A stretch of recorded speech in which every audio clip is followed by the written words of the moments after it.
How's it? How's it, John Savage? Obviously, my name's right there. I wanted to just tell you before we get into this episode with Sipho Hotstix Mabuse about our beautiful partnership with Whiskey Brother. So, Whiskey Brother is essentially a candy store for John. It's the best whiskeys, all sorts from all different special limited edition stuff by people who are generally passionate about whiskey, as I am. So, I had sort of approached them and said, what I want to do is a podcast where I just talk to people who are amazing and we deliver awesome whiskeys to their house, 1, 2 hours, and we drink them together and basically talk shit. And they said, we love whiskey. We want to do it. So it's basically the best sponsorship you could ever dream of doing. I highly recommend you can order. They have a brilliant online store, fast and secure delivery across the country. And I get some, like tonight we're drinking Suntory Whiskey Toki. Get yourself one and drink along with us. I highly recommend it. Also, they were voted globally as the single outlet whiskey retailer of the year for 2020. That's Whiskey Brother. Enough of me, enough of them. Let's talk to the legend coming up after this. Manual wipe. Here we are. Yippee. Okay, There let we me start. go. Now we're talking. Should we start again?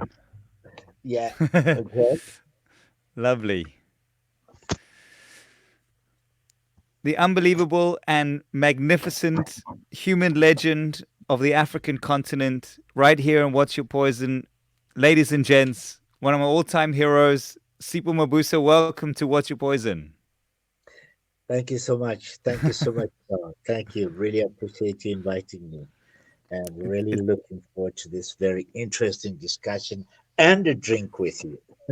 right. So let's start with let's see with are you a whiskey drinker or what is your poison?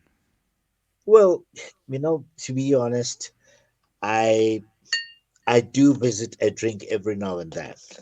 I do visit it. That's why I've always tried to stay a little sober more often than, I'm not ruining anything for you tonight, am I?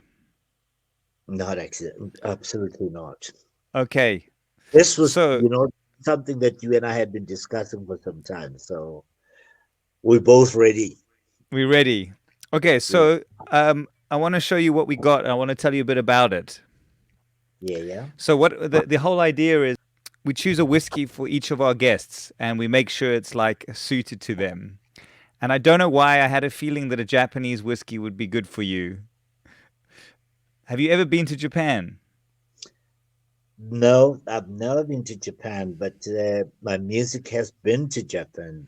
One of the super um, mega stars, Alamiri Makeba, recorded one of my songs, called Mama.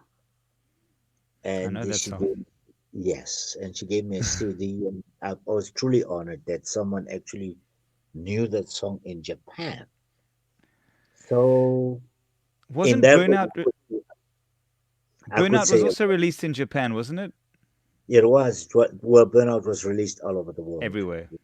everywhere, everywhere. All right, let me tell you about this whiskey quickly so you know what we're drinking. I don't know. I've never had this whiskey. It's called Santori, Santori Whiskey Toki. Toki, yes. It's and I'll tell you what it is. Japanese whiskies have notoriously been in low supply and high demand in South Africa. Very hard to get, but Yeah. finally these guys Santori have made two standard releases available in South Africa. Now Toki means time in Japanese. Okay. It's a blended Japanese whiskey. It's the product, I don't know what any of this is, malt whiskey produced at Santori's Yamazaki and Hakushu distilleries.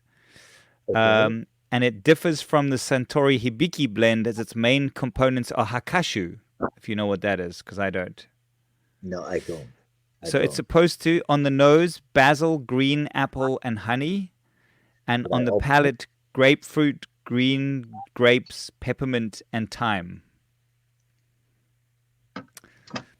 This is the absurdity of this podcast, by the way, just if it isn't apparent so far. Yeah. So should we give it a go? Yeah. Cool. I already opened mine. Oh, you did already. Okay. I'm getting. Oh, it's okay. I'm just giving it a. It looks beautiful. Smells nice. It does, eh? Now To we don't eat. You do you have ice? I actually keep mine in the freezer. This is my little whiskey secret. I keep them in the freezer and then I don't have ice with them. Oh, okay. What about Okay. you? No, I don't have ice, so this is gonna be my great experience for now To without Miriam ice. Makeba and Mama Yes, absolutely, from absolutely. Japan back to your house. Thank you, John. Looking forward to. Hmm. Hmm. Well, it's quite nice Yeah. actually. Easy, actually. Easy on the palate, that one. Hmm. So last time, it's been a long time since I last saw you. I remember, well, I'll never forget, I got to come to your house and spend some time with you there. Absolutely, yeah, yeah. Um, and the world has changed dramatically since then. How have you been? I'm still trying to find out whether I am coping or am I managing. I think I take every day as it comes and see whether things will be much different the next day. Um, I guess one has to adapt to new situations. I think this is one of the things that have really kept me going for years, being able to adapt to new situations. And I guess even with this one too, of course, barring the fact that it may cause harm to many of us, but I think I will adjust and adapt as when necessary. It has been I mean, one of the things I've been feeling a lot of is that it takes it takes this big emotional toll, but you're actually not aware all the it's so ongoing that you're not actually sure what Overwhelming, it's doing to your brain yes. until you get. Emotionally, Hmm. hmm, it does. And have you been making music at this time, or when you say you've been adapting, do you mean from a business perspective, or do you Well, mean? well, I've been doing quite different things so that I don't feel hamstrung by a particular thing that I'm doing. I one of the things that some of the things that I've been doing is happily so reading books.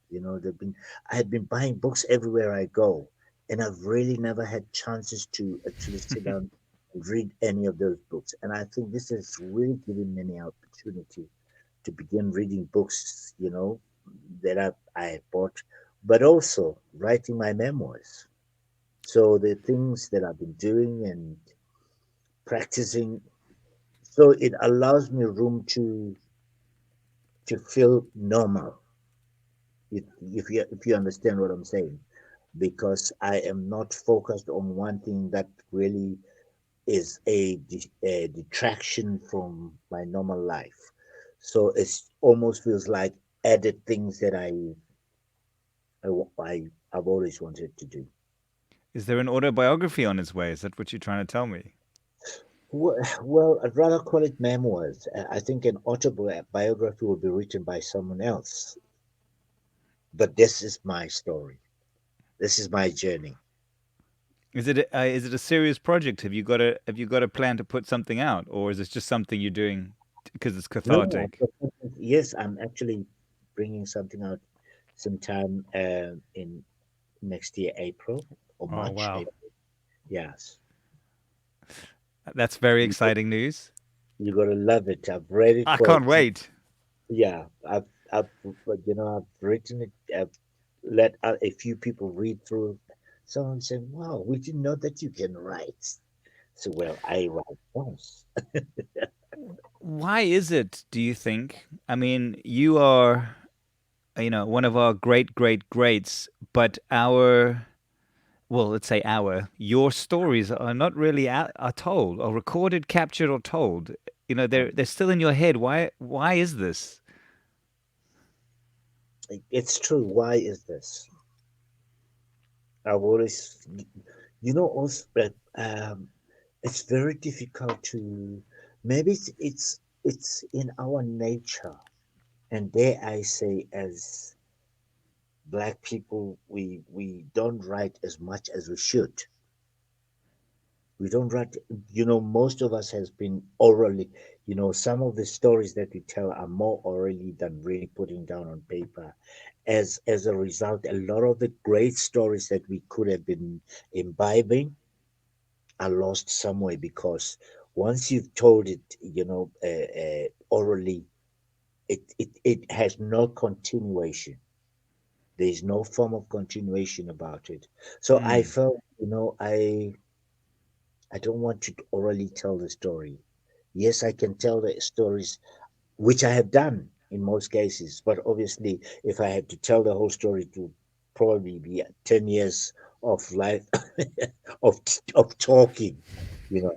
So I've decided, really, let me write it down. And of course, I've been inspired by quite a number of people. I went to Justice Deputy former Justice Moseneke's book launch. I always go to these, book launches and so on. And if a friend who I've known, who's a lawyer, had bought about 6 books, and he said to me, "There should have been the seventh book, which was yours. I am waiting for you." I was flattered, and to be honest, I was motivated to begin to think, well, maybe Joe is right. It's about time. And besides, there have been a lot of people who've really asked me, you know, when are you going to start writing? And my son-in-law took me to a publisher who I didn't even realize that they'd been interested in me writing a book. And then I decided that I'm going to go onto my computer and start writing. And strange enough, I realized, yeah, I think I can write the stories because I can tell the stories. Where is all the footage as well? Where's all the videos and all the footage and all the archive stuff? Where does it live? Well, we'll have to ask Gallo. We'll have to ask a few people that have been there. And I think last year, I did a show in fact, year before last, I did a concert in Cape Town at the Baxter Theatre. I did another gig at the Soweto Theatre. And I'd like to believe, you know what, people catch some of the stuff on cameras, but that's today. I have to try and find some of the stuff that I did, many years before. Do you know what I just remembered? This is a very weird time to remember this. I, Yeah, I did a documentary on you and with you 2004 or 2005, and I swear I still have it around here. you And came to I the house. will say again. You came to the house. I'm trying to remember. I think I did. Let me look at it. It Yeah. was a long, Oh, long time ago. Well, I'll oh, give it to you. I think there was a lot of stuff there. that would be fantastic. That I'd really appreciate that. And of course, you'll get all the credits for it. I don't want the credits. I just want it to. I want it to be somewhere. It really irks me that these stories are not around. It really. It's like something has to be done. I just don't know what that thing is. Yeah, Uh, yeah, um, one of the highlights for me and what coming to your house was you took me into your sort of studio room, and there was like a sort of Harari megala wall there, and I almost fainted. Like I started fanboying out a lot. um, yeah. I've always wanted to just know a little bit about those days. I mean, for me personally, I don't know why. There was the one Harari album, Yes, Rufaro. I don't know how to pronounce it, but that yeah. album You're is right. one of my top albums of all time. And that one song, and sorry for being the Mblungu, but it's like, I think it's called Okeyo. Okeyo? We, Is we that are guy. We are guy. Uyakai? That Yes. song blows my mind. Even now, it's so progressive, it's so hip, it's so genius. I don't know what you guys were smoking back then, but it is still, it's still like the most current, hippest that could be on the radio today. That tune. Oh, thank you, John. But you know what? We had recorded the first introduction into the Afrocentric sound that we did at that time. Um, a lot of people didn't know about that music. We were adventurous. We had just came back from Zim, and we decided we wanted to make different music on a basis of the influence of Black consciousness, of course. And there was this groundswell of the liberation struggle everywhere. So we felt that musically we were not in line with what was happening. So we recorded an album called Harari. That's when we changed our name. But the next album was Rufaro. Peter Gallo. Peter Gallo, who was the record company, the Mm. executive then, had both the albums. He says, this is a very successful album, but this is the best album you've ever made. He was About referring to Rufaro. look at me. I could have run Yeah, Gallo. yeah, that was Peter Gallo. You know, he says, this Wow. is my favorite album.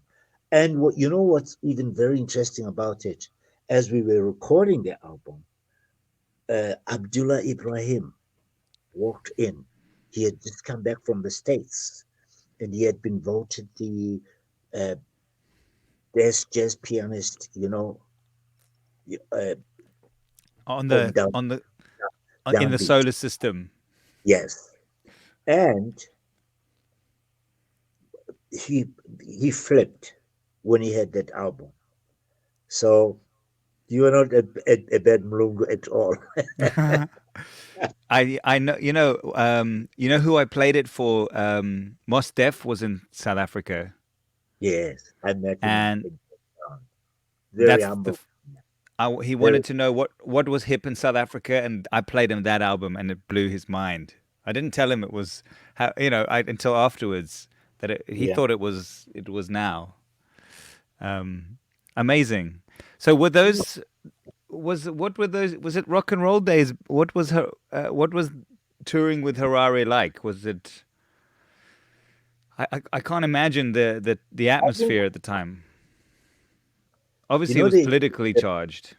the one of the most exciting thing about that period was that we were young, we were energetic, we were curious about different things, politics, music, and women, you know, and sort of dabbling in all little things like your white tablet, but it was not really something that we felt we needed, to to somewhat stimulate as a stimulus for us. It was just experimenting on all those things. All of them came about, but we were never really addicted to anything. And were And you gigging all the time, or was it we were infrequent? gigging all the time, everywhere. You know, then Selby was the band leader. Selby was a very assertive person, and may his soul rest in peace. Selby was very assertive, and everywhere we went. And at that time, black people were not even allowed to go into any uh, venues. But Selby would say we will open those doors, and indeed, I mean, we went down to Durban. Uh, there was the Himalaya Hotel, there was the Moon Hotel, and these were venues where only colored and Indian bands, maybe white bands, could perform. Black people were only there to clean windows and wash dishes, not even as part of the audience. And Selby Wow. decided we were to go in there and take charge. And we met a guy, and he had come in temporarily as a manager, Mr. Green. I remember his name. And he looked at us as we walked through his door. He says, "What? What is this? What are you guys doing here?" And so we Wow. started saying, you know, we, when you heard the word we, and the accent must have, disarmed him. And he said, yes. What about you guys? He said, no, we are a band. We're musicians from from Johannesburg, and we were looking for venues to perform at. This guy, he said, what?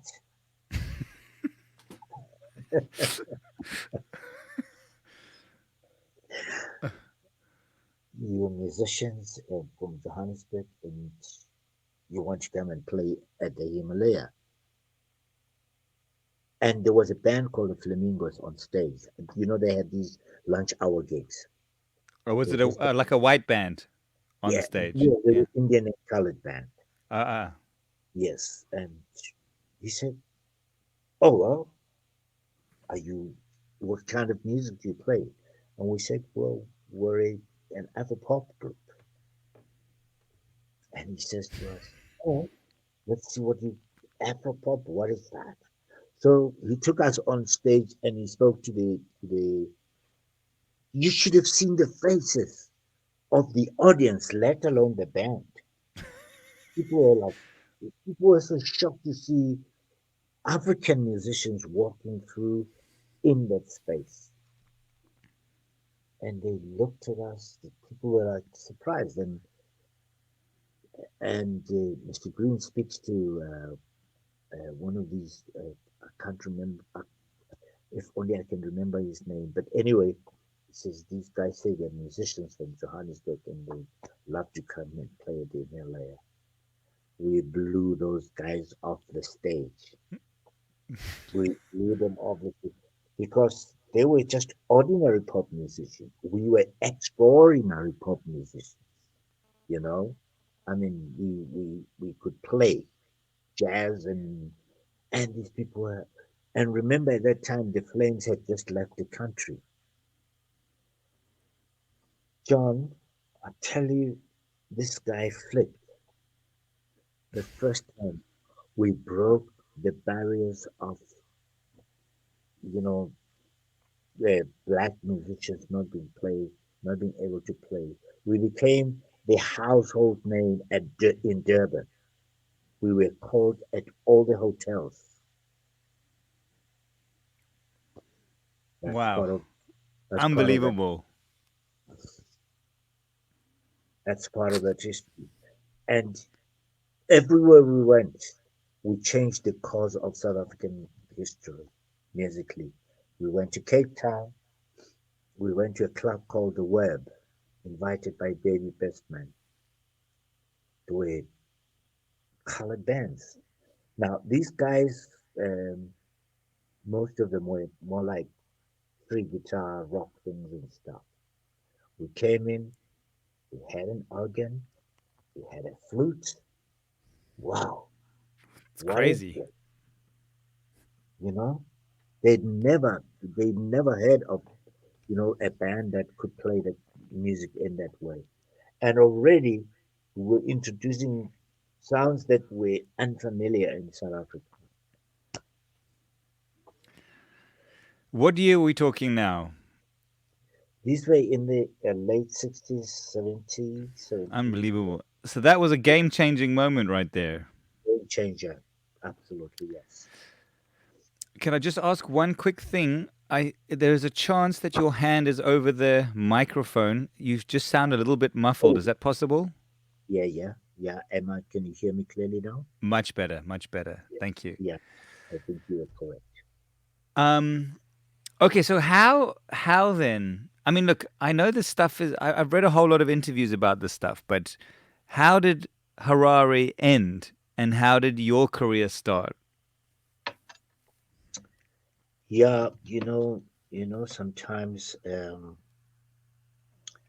success breeds complacency, and Harari became very big. Remember, we went through Still very different. big in my house. Yeah, thank you. We went through various stages of the group. So Selby passed on and one of the most saddest moments in my life as a musician when Selby passed on, because we were like friends. Mm. How Besides, old were you at this time? we, I think we were in our 20s. Oh, He, that's yeah, that's we young to were, lose a friend. Wow. yeah, I was 25, 26, and he was also 25, 26. Yeah, about that age.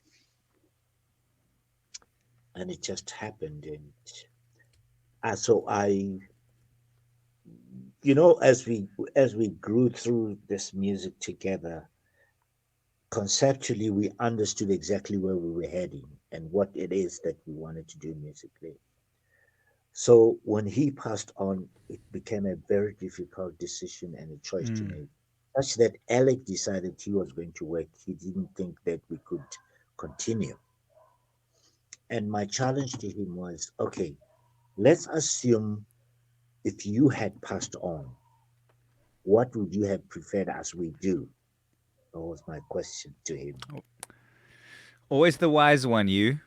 That's what I've You learned. know? But that was my question to him. Assuming you had passed on, and how would you have wanted us to do this? And he said, I would have really wanted us to continue. And I said, there's your answer. Mm. We are continuing with Harari. And there's the two of us now left, because Monty left when we came back from Zimbabwe. And I had to find new members. And the concept had to change slightly because our styles of appreciation and understanding music was different. So, not that much different. I wanted to go beyond what we had been doing early, exploring things as we go along. Mm.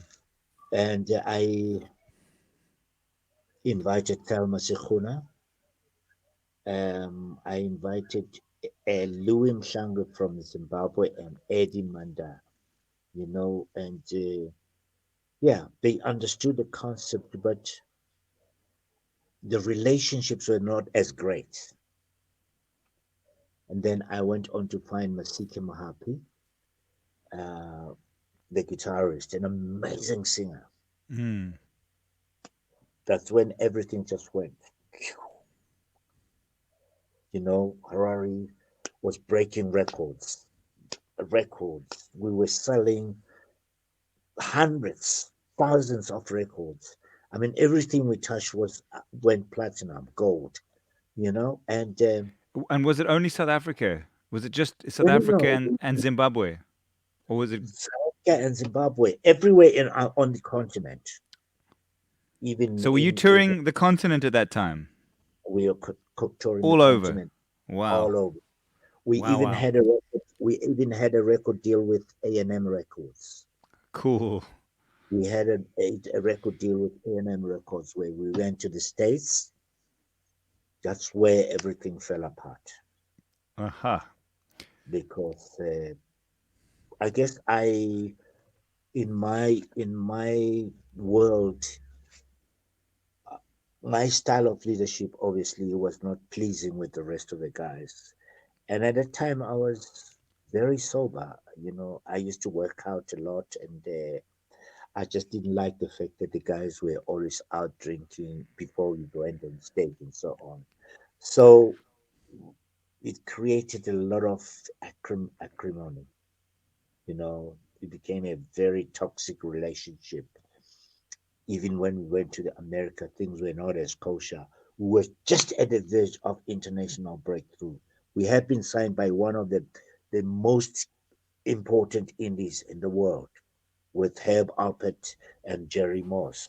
I mean, Sting was on that label, you know, and the Go Go Girls were on that label. So there were all these great musicians who were on that Mm. label. I mean, we would engage, we interact with groups like Earth, Wind, and Fire, would see them recording. We would find guys like Lionel Richie coming in, and Where they were would you in America? Were you living in in, LA? in Los Angeles. Yeah, Uh huh. we were Cool. in LA. And hip hop really, he even liked the way I dressed, by the way. He was fascinated. He would be asking, "Where do you buy your clothes?" It's yeah, yeah. And he would come Cool. through, and Caiaphas Semenya would be there, and this letter was amazing. But of course, Harari fell apart. It was While just you a were in new, America. yeah, it was just a new world, which some of them felt, no, we just want to remain where we were. I was devastated. I was shattered, you know. We came back home, and the dream had collapsed. And Peter Gallo was just as much disappointed. That man was a very special human being, very special. Peter Gallo was someone who shared the same sentiments. He loved working with musicians. You know, he was a record company man. He was not a business record company man. He was a record company man. He would rather forsake his lunch to go and sit with us in the studios or in a rehearsal room. He was that kind of person. Let me ask you this question just because it's always been my impression and maybe incorrectly that Gallo was one of the main offenders when it came to um, exploiting African artists and not paying them. Is that from your experience? Is that not the case? No, not as far as we are concerned. Remember what Gallo used to do. They had um, um, talent, so-called talent scouts. Mm, Those were the culprits. Exactly like what it was with the Bantustan. It right. was a similar situation, you know, because they didn't know, they did not understand. Peter Gallo loved musicians. I don't even believe, you know, and I don't want to feel that I am defending Peter Gallo and Ivan and all the And people I don't who are. have the information either, so I'm not making accusations. It's what Well, I've read. I would speak about the personal experiences and the era in which I interacted and engaged with Gallo. Maybe other people have a different story to tell about Gallo, but Mm. let me tell the story that I know, the story that I experienced within Gallo. When A&M wanted a record deal from Gallo, I met Peter Gallo called me to his office and he said, Sipho, here's a record deal from America. And this is the amount of money they are offering. I said, okay. They were offering $500,000. What? $500,000 A&M was offering. And Peter Gallo said, here it is. Here's the deal. Straight up. So he was above board. Yeah, Showed you the numbers. showed me the numbers. I said, okay, so what do you want us to do with this? Now we had a one record deal. Just we had to do one more deal, but they wanted four albums from us. A and M did or Gallo did. A&M wanted five So you albums. owed Gallo one, and A and M wanted four. Yeah. So Peter Gallo said, okay, let's take the deal. And I said to him, what are we going to do with the money? He said, you tell me what we should do. I said to him, we'll take 50% and you take 50%, but you invest. We will invest our talent and you invest the money. Peter said, him and I shook our hands, and that That's a was it. beautiful story. I'm telling you, Mm, if people speak about exploitation and so on, I can only speak about what I know mm. with Peter Gallo. I went with Peter Gallo to England when I went solo. Well, like I said, Harari split. I got a deal with a Virgin Records, right? This is Peter a Gallo, legendary deal. I know about this deal.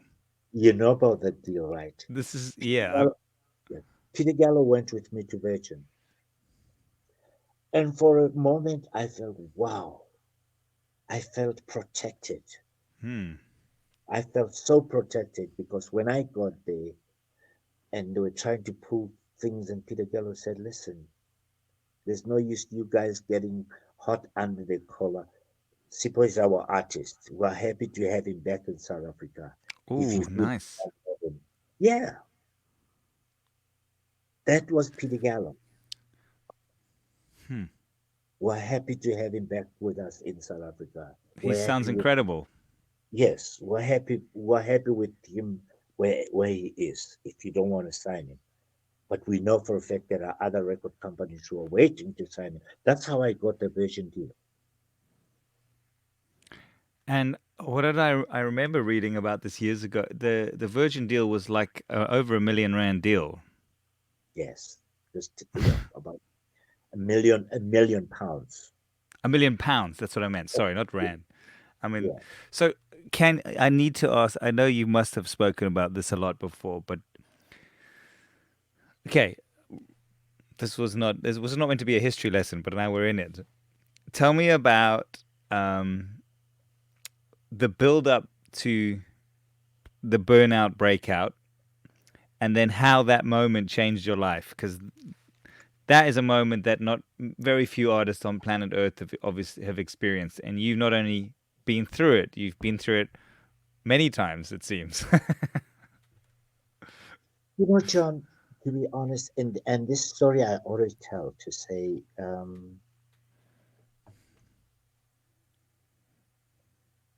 I'm burnout came through me, didn't come from me. It came through me because it was one of the quickest songs that I've ever written in my life. Quick. 10 minutes. If I spent 10 minutes on that song, it would have been a lot because we were working on something else. Richard and I were working on the album, but Burnout had not been part of the album. And I went into the studios while he was working with his machines, trying to set up to just to play the piano. And this thing was just came to me. Hmm. This thing just came to me. And I said to Richard, please stop doing everything we're doing. Can we put this thing down before I forget it? And that boom. And there was a pianist here sitting next to me, and I could look at him. I saw him, responding positively to what I was playing. And I felt it.